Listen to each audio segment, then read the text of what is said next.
I just want to share an idea with you that I heard at the Shabbos Hagadol Drasha this week by Rabbi Eli Atiyah here in Efrat, which connects some of the halachic issues, the lamdish issues that some of our shiurim at least have been dealing with in the first parak of Avodah Zarah, with the concept of Pesach. So the topic of the first parak, or at least the beginning of the first parak of Avodah Zarah, is the prohibition to do business with idolaters in advance of their holidays.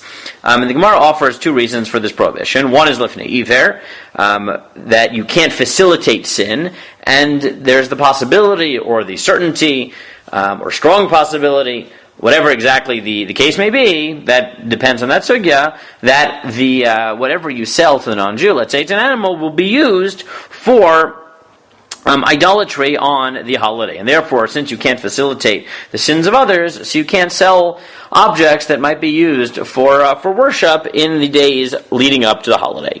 The other possibility the Gemara offers is harvacha. Now, there are different positions in the Rishonim of what harvacha means, but Rashi says that the problem is that we're worried that if you engage in business with the non-Jew in advance of his holiday, so he'll be so thankful that on his holiday he will go and he'll thank his God in his temple.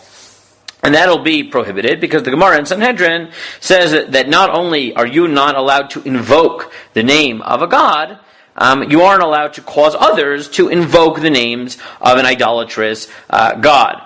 You can't have Shem Elohim Achirim Lo Yishama Al Picha. Their names can't be heard because of you. Now, the problem with the position of Rashi, and there are many, but the one that many of the Mefarshim are bothered by is that the Gemara says explicitly that both Jews and non-Jews are prohibited from violating Avodah Zarah. And one of the ways in which one violates Avodah Zarah is what's called Mekabel Alav Ke'Eloah, when you accept some idolatrous deity as a god. That's considered Avodah Zarah.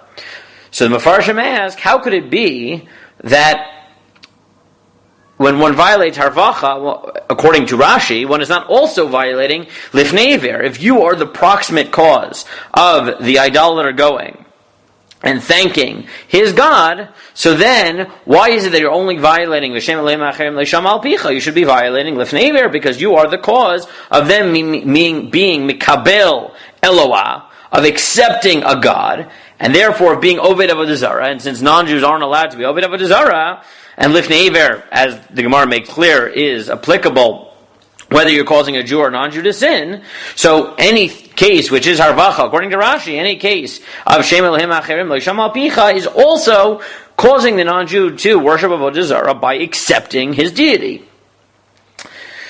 So the Chazon Ish suggests that the reason that this is not true is because Mikabel Alav Ke'Eloah, which is considered Avodah Zarah, is only if the non-Jew accepts a new, or Jew, or whoever it is, accepts a new God, right? A new idolatrous God.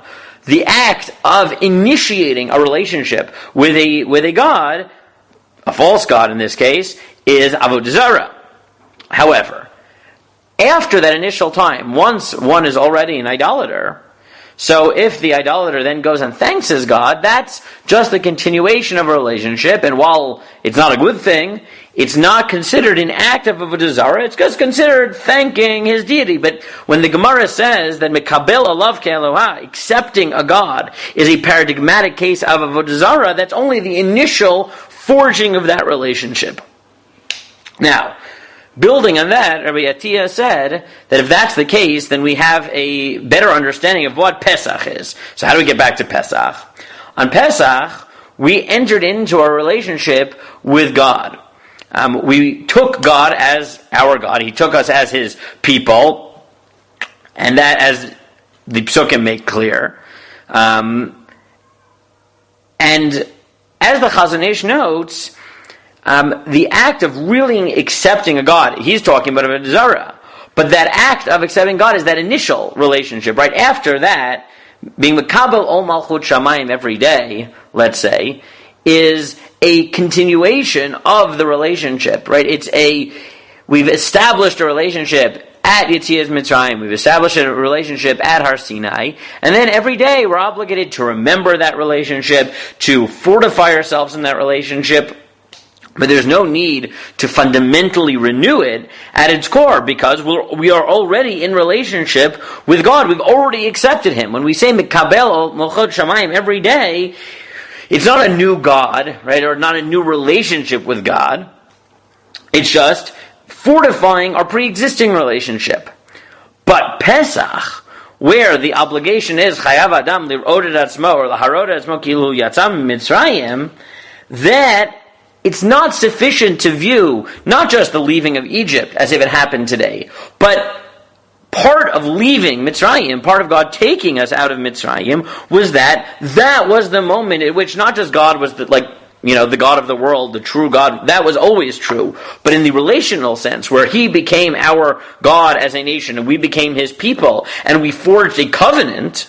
Right, that happened on Pesach. And since on Pesach the obligation is Chayav Adam Lir'od et Atzmo Kilu Yatzam Mitzrayim, so it's a different level of Kabbalat Ol Malchut Shamayim. It's not just remembering and fortifying and continuing, but each year we have an obligation to, as if, go back to that original moment and recreate it and be Mikabel Elokim again, to accept God as our master again, anew. And therefore, based on this notion of the Chazon Ish, that there is a distinction in that case of idolatry between forging a new relationship and simply building on an old one, Rabbi Tia argued that Pesach, we should understand the opposite. That this is not a time just to think about our ongoing relationship with God, but to bring ourselves back to that moment 3,500 years ago when we left Mitzrayim, and therefore forge our relationship anew and be Makabel Hashem in a as he said, with the koach ha'hitchadshut that the chiyuv of Chayav Adam L'Rod Atzmo requires.